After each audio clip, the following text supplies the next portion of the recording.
Hi, it's Cindy Morris with the Peoria Public Schools Foundation.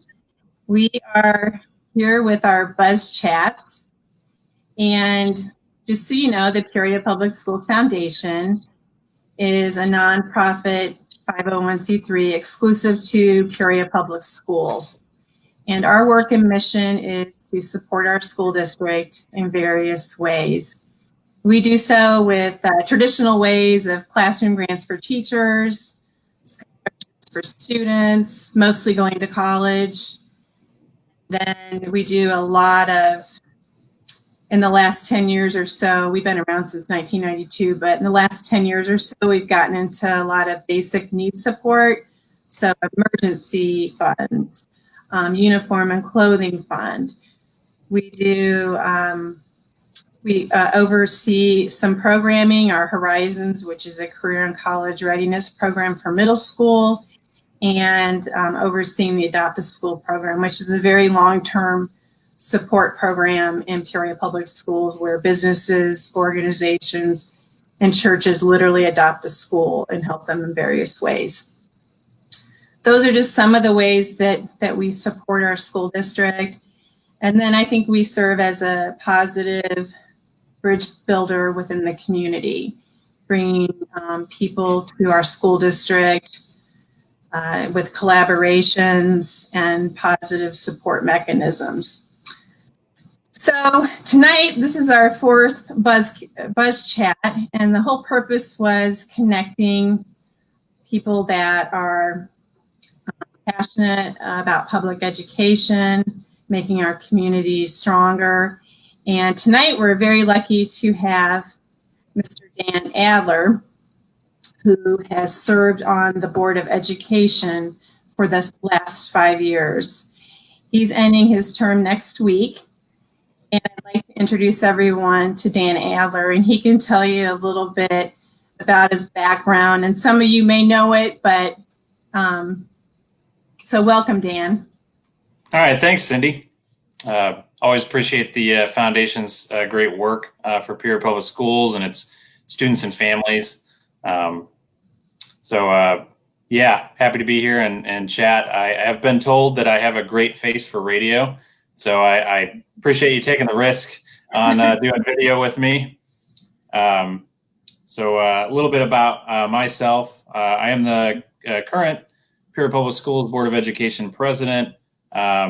July 1 is our transition date, so I've got about a week left. My wife, Jen, works for the foundation. We moved here, 13 years ago when I got a job for Cat. My kids go to Peoria Public Schools. I've got a incoming 7th grader at Washington Gifted, and an incoming 8th grader at Lindbergh. Lincoln and Madison are their names. I guess I got involved in school board because I was, looking at things. I think everybody, when they first-time parents, they look at their schools and think about, well, wouldn't it be nice if this or that? And eventually, Jen told me, stop talking about this and do something about it. We got involved in our PTO at Keller early on and started talking about more bigger school district issues in addition to our school. And I decided to make a run for the school board and did have the pleasure to be elected and serve for the last 5 years. So in a nutshell, that's kind of how I got here. Started off talking about a garden in a big open field, and eventually ended up gaveling in meetings for the school board. So it's been an interesting 5-year trajectory. And professionally, you work at Caterpillar, and your job is? Yeah. So my paying time, I work for Caterpillar. I'm a mechanical engineer by trade. But I work actually in the technology space. So I help design user interfaces for web pages and applications, help project manage various electronic hardware development.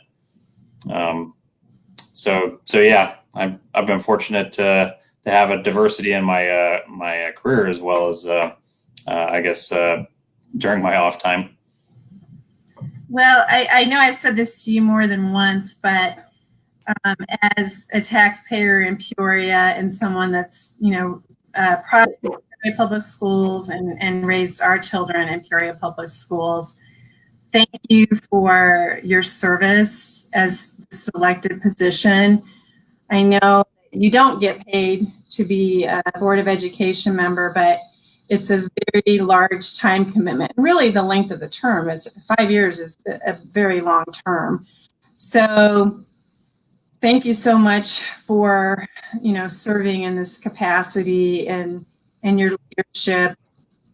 I've been working in the school district since 2009, and I've said this more than once, but I truly mean it. You've been just the best board member to work with.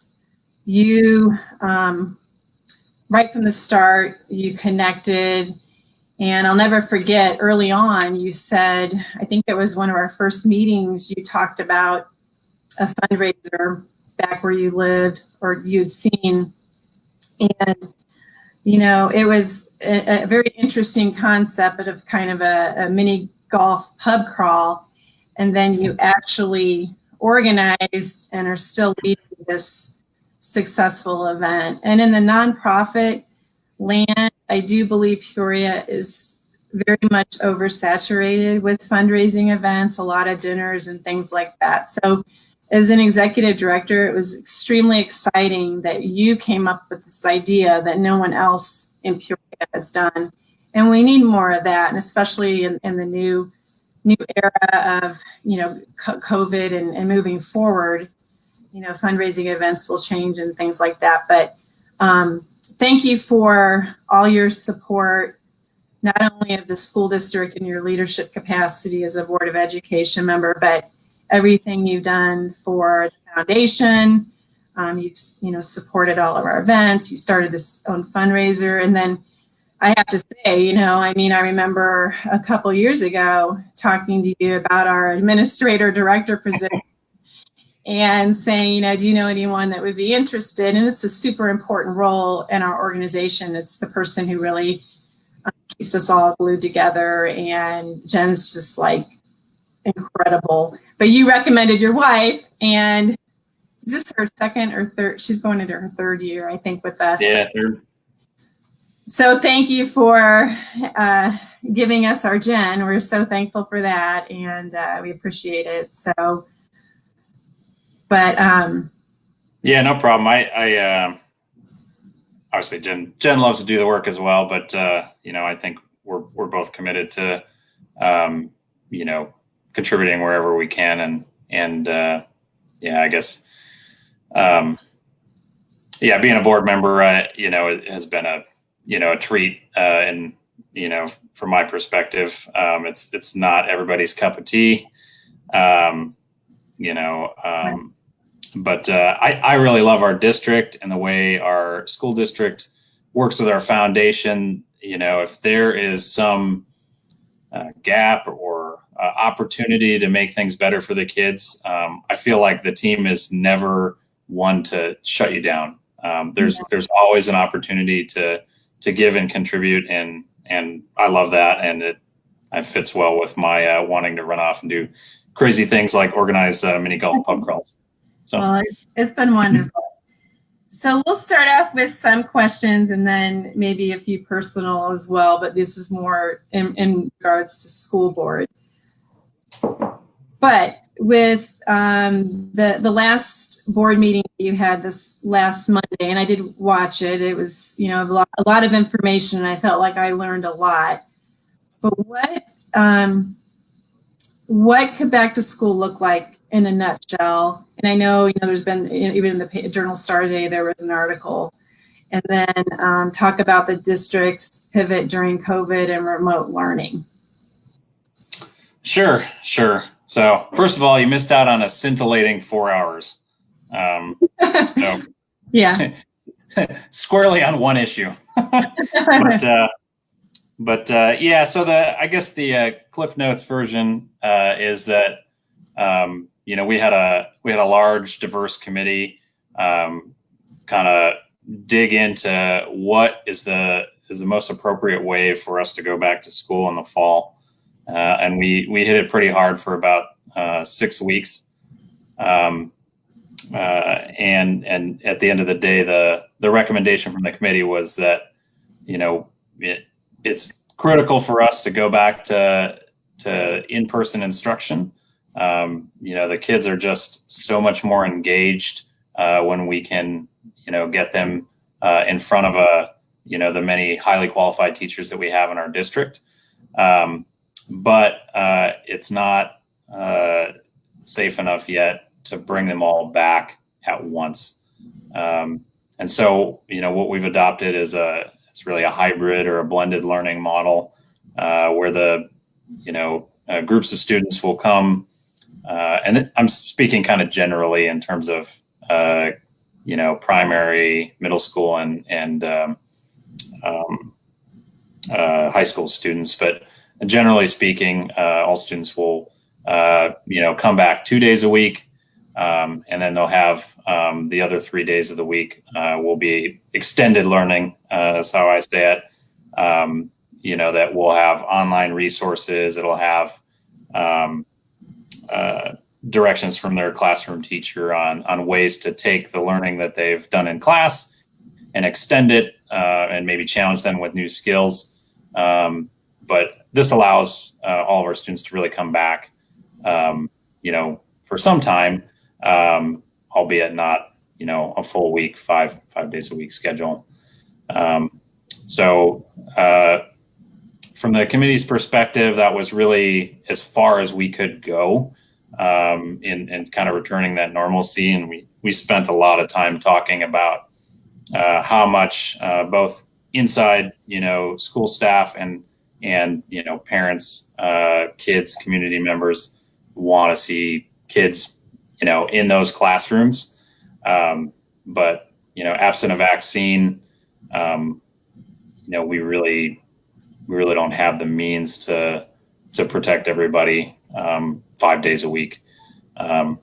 So I'm going to drone on a little bit about this one because I know it's, top of mind. We had over 600 followers of the meeting online the other night. And I, of all the things reopening, right, I think school is probably, got to be close to the top of that list for just about everybody. Mm-hmm. One of the things that I think gets missed sometimes from people out in the community or parents is, in addition to protecting against the risk of transmitting COVID-19 virus, it's our responsibility as a school district to try to provide some regular element of a schedule. Mm-hmm. So, part of our approach here is to guard against the likelihood that we have to close down a school, at a moment's notice, like we had to do in the spring on a statewide level. And, the CDC's guidelines is that a, short-term shutdown for maybe like one confirmed case or two confirmed cases would be 2 to 5 days with basically no notice. We would just shut down the school, at the drop of a hat. We're trying to guard against that as much as just to keep the overall numbers down. So anyways, that's a little bit of my explanation about the way we've tried to balance, certainly the need for in-person instruction with the great and unprecedented health and safety concerns that we have at this point.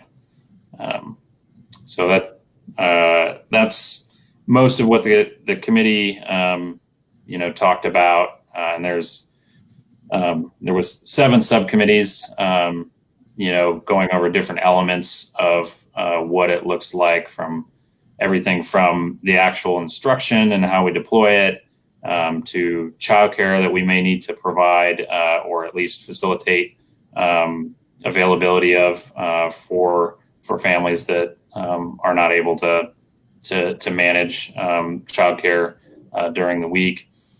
There was a subcommittee on operations. I mean, things as simple as we could think about them in March, like it's like, oh, it's time for lunch or time for recess, are now very complicated because in order to prevent the transmission of the virus, we need to restrict the number of kids that are exposed, the groups of kids exposed to each other on a frequent and close proximity basis.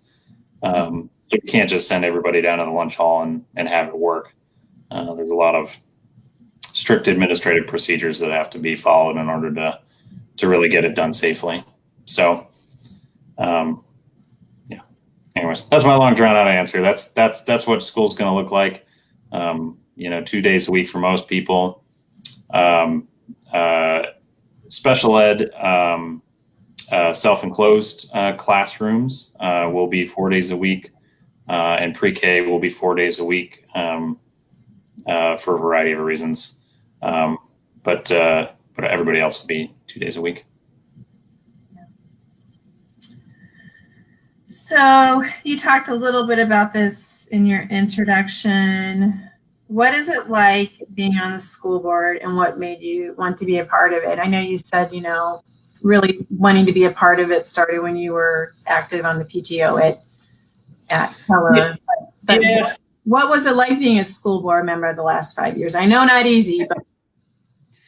Yeah, it's really challenging. Like I feel like I had my eyes were very open when I signed up to run, and I've participated in student government at the high school and collegiate level prior. I'm a avid politics watcher. I love watching news, but there's a number of things that sort of unpredictable or you didn't think would be as big of a deal as they are, but I personally found it pretty satisfying. When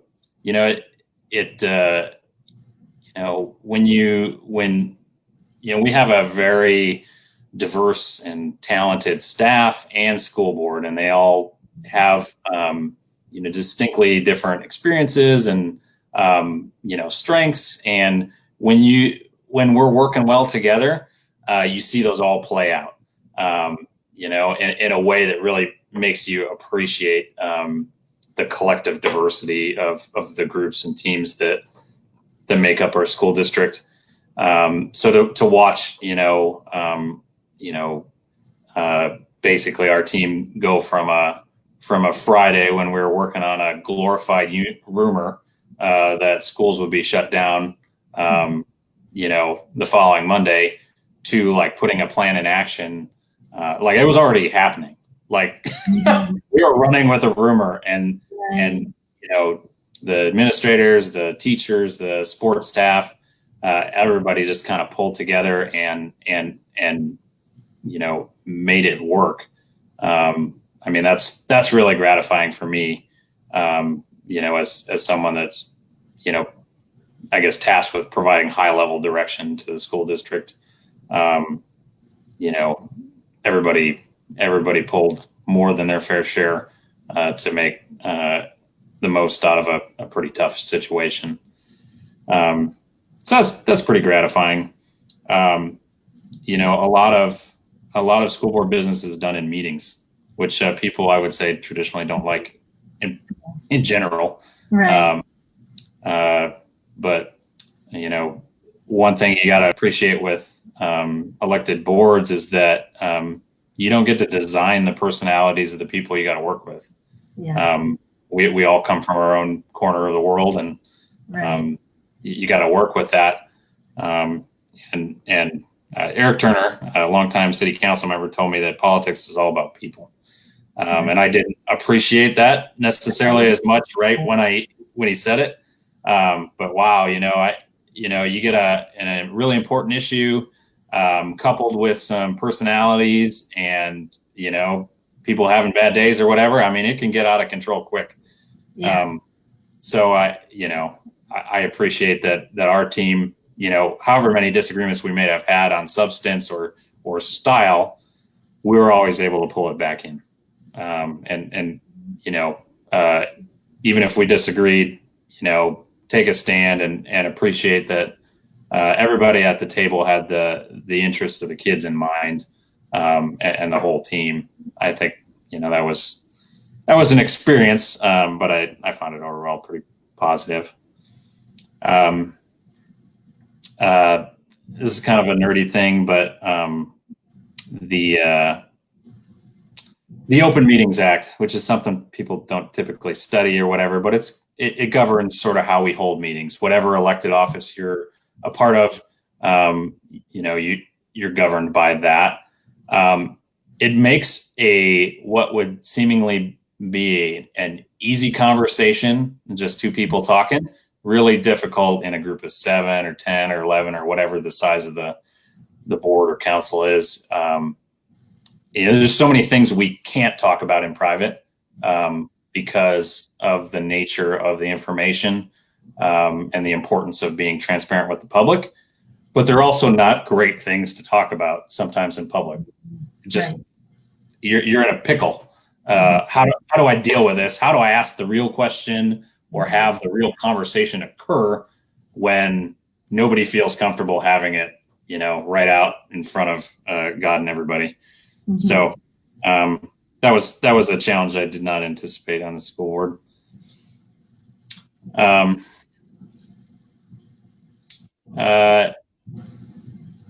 Yeah, the other thing it was super interesting to me is that, and I'm an engineer by trade, so like, you know, I live with spreadsheets. That's how I operate. There's not a single decision of any major consequence that I don't consult a spreadsheet and have data to support. Not everybody's a data person. And that's tough. I think, especially when you're talking about sweeping changes that you may want to make, you want that to be backed by something, you know, other than emotion. Mm-hmm. And it's really difficult to do if everybody's not on the same page with data. So that was another interesting take. Yeah. School board, like I'm sure every elected office, a lot of time, you know, people ask me how much, and I say it's largely what you want to put into it. The meetings hopefully are the smallest amount of time that you put into it.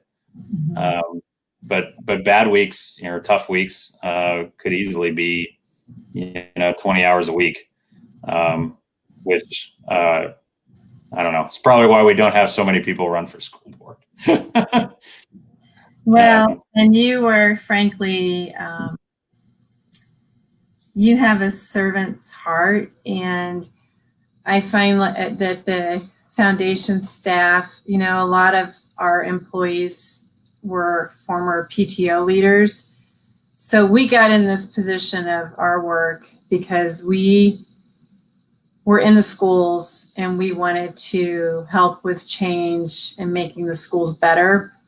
You did that when you were leading your primary school PTOs, you and Jen, and then kind of taking it further by, you know, running for school board. And to me, there's nothing better than that, is having people that are in these positions without these big agendas, just there because they care about schools and making our schools the best they could be. You really were, the thing that I hear in the community, and I feel it and see it with working with you the last 5 years, is you seriously have no ego. And sometimes the egos get in the way and the agendas. So, you know, it's been really, really nice to work for you. You have such an open mind, and you really are good at bringing people together. And, That's the other thing. I've been involved in the community and been on boards. There's also board roles, and that can be challenging for organizations. What is the role as a board member? And usually whenever you selected or a nonprofit board or whatever, you usually know when you're going in what your role or responsibility is. But I find that that's extremely challenging, is, that people understanding what the roles are. So you've done very well in that area. And you've led, you've brought people together. And I know you're going to be sorely missed. I talked to Dr. Crott a couple of weeks ago about it. So she's really, really enjoyed working with you the last 5 years. So now a personal question, because I have professional school board questions, but what over the last 3 months would you say has been like the best part of COVID with having your family locked down? Is there something that you guys have done and that you wouldn't have normally done, or is it being outside? Is it playing games, or what would you say over the last 3 months, especially with the lockdown? What was the positive family moment in COVID? Yeah, I think you nailed it. We've gone through, I feel like, a couple waves of how we deal with everybody being at home. But,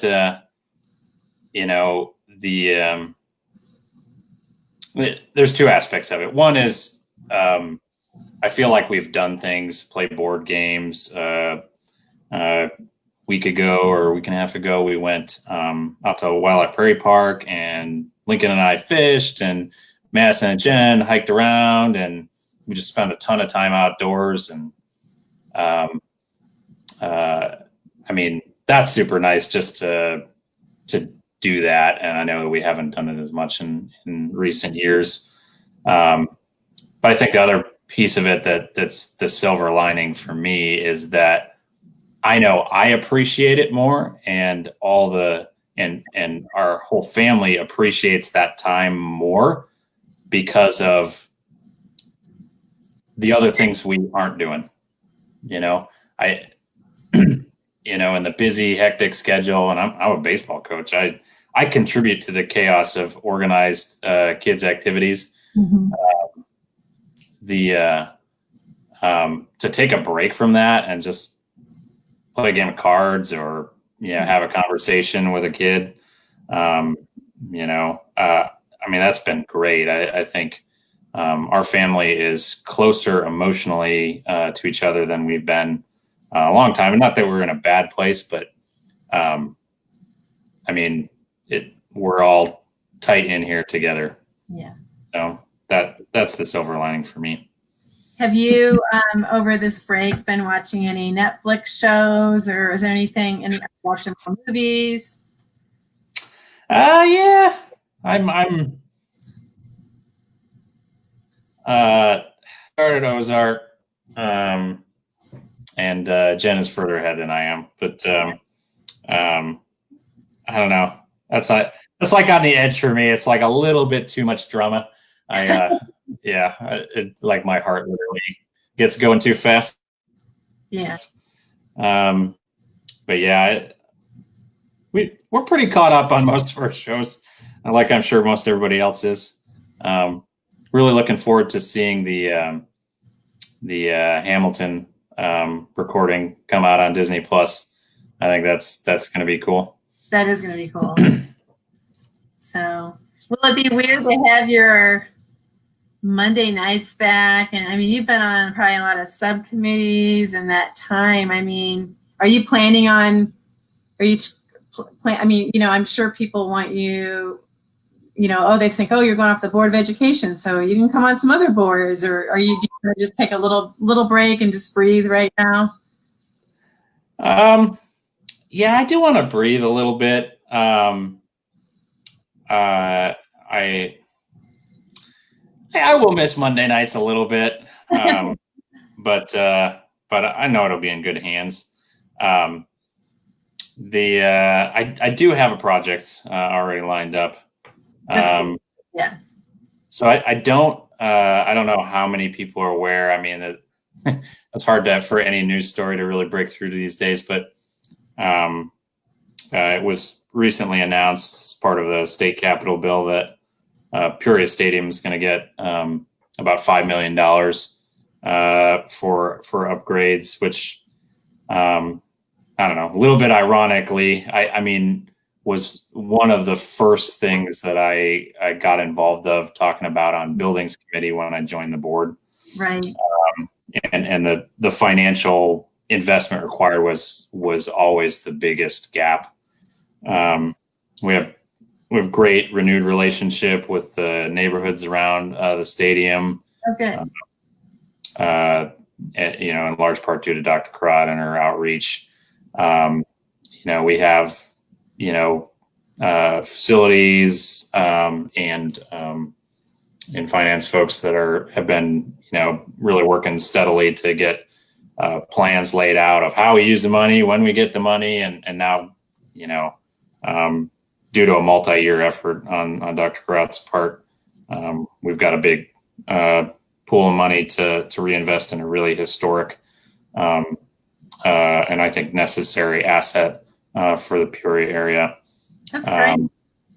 Anyways, so long story short, I have volunteered my services to help volunteer in the execution of that major project.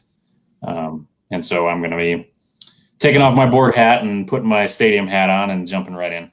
So. Well, if you're looking for people to be a part of it, I'd be interested in the stadium too, and I'm pretty passionate about it. I'll still never forget being on the relay court at Woodruff, I think in 1983, and back then it was like very, very lower scale prom king, homecoming queen. They had a relay queen, so I was the relay queen, but and then many football games at the Peoria Stadium. But if you're looking for people to help out and get community support or whatever, I'd be happy to help.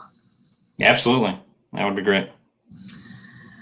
So back to the questions. What do you envision for PPS in the next 3 years?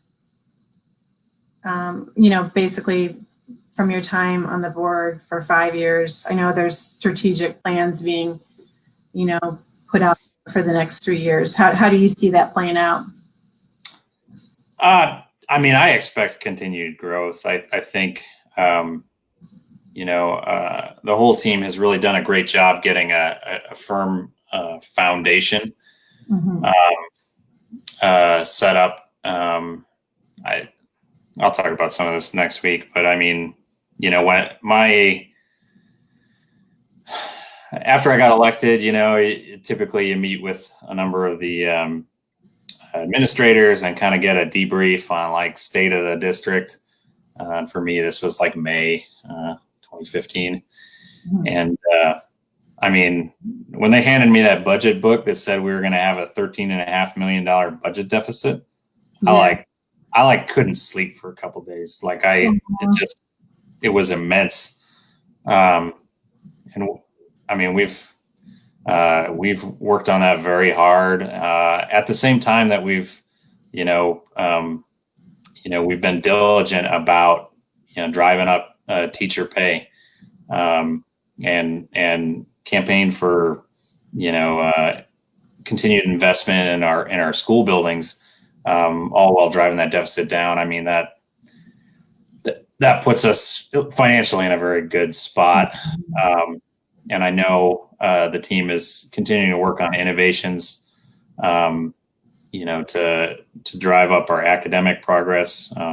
Couple of measures that have gone up greatly in the last couple of years: our high school graduation rate, our ninth grade on track, which is for people that don't study the high school academic data, ninth grade is where kids start to get stuck. There's a lot going on socially, emotionally, at that age. And high school kind of takes a different flavor from primary and middle school. And to see, the rise in ninth grade on track. I mean, so I expect that's a wind at our sails. Now we just keep cranking.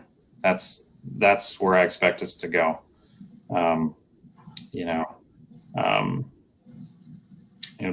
Teacher shortage until until about Tuesday was really looking like in a great spot, better than it has ever been. And I don't know, probably about 5 people beyond the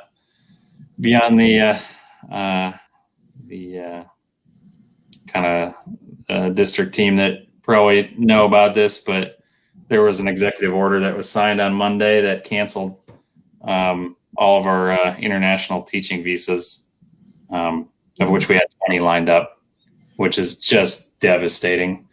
Yeah. But I don't know.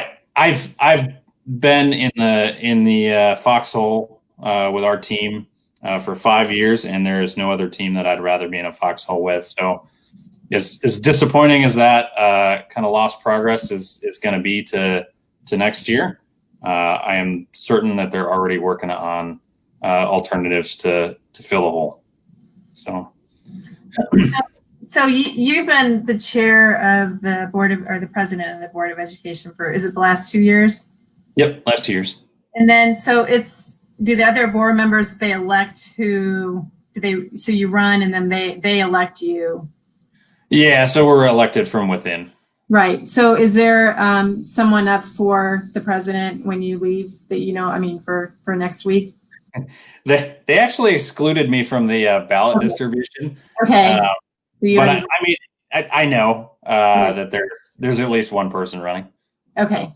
Yeah. And then is it really 2 positions, a president and a vice president? Yeah. Yep.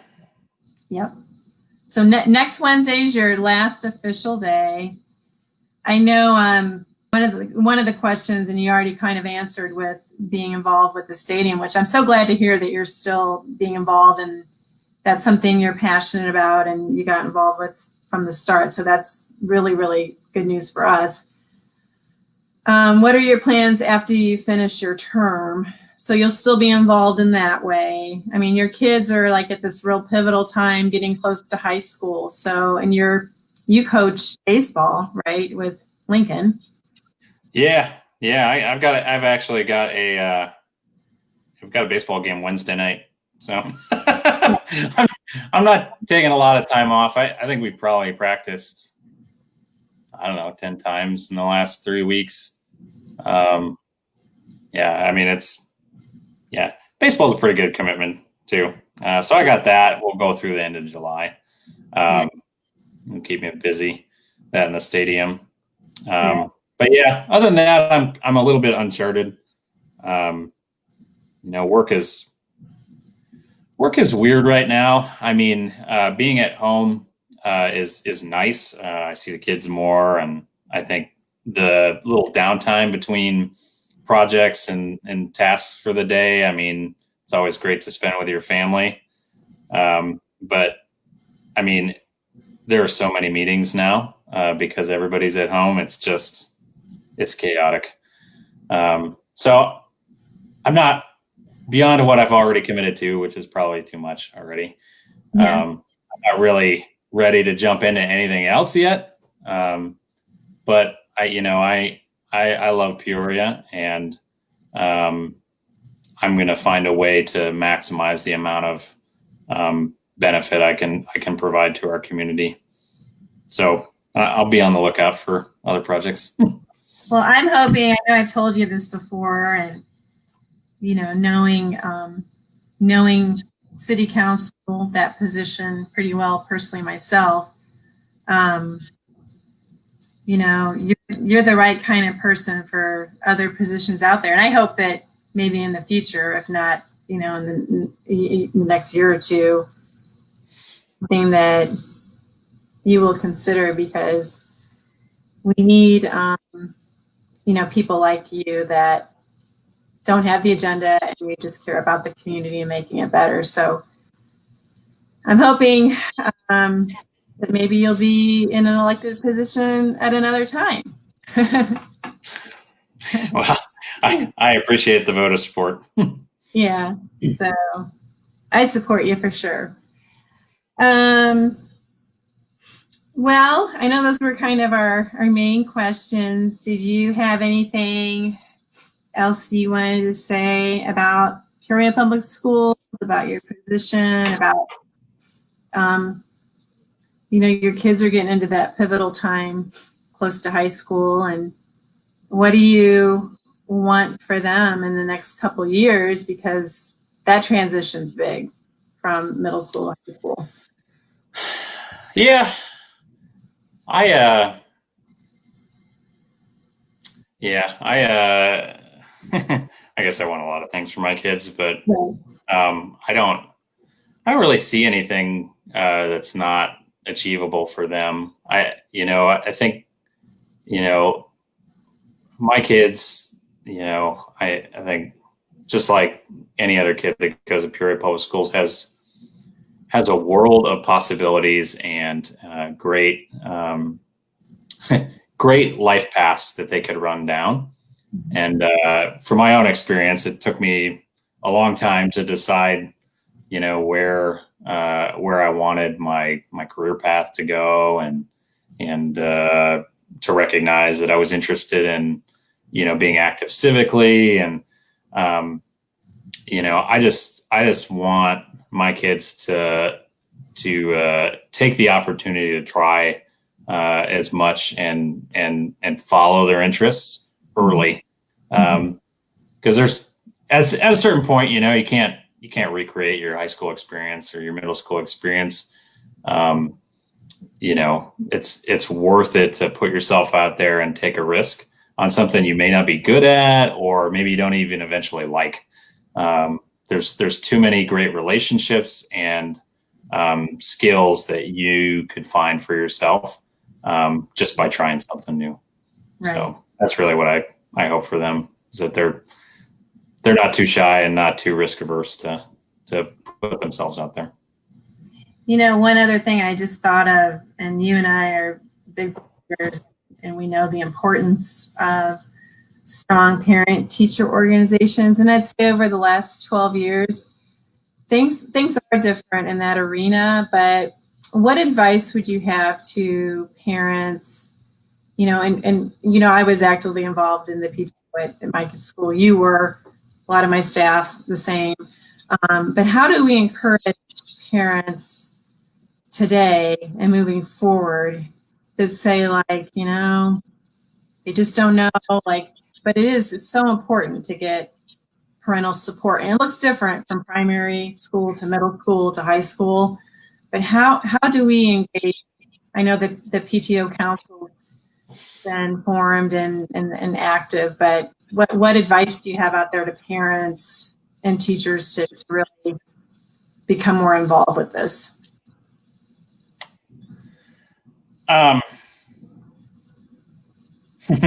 That's a tough question. Grow a community garden. I think, you know,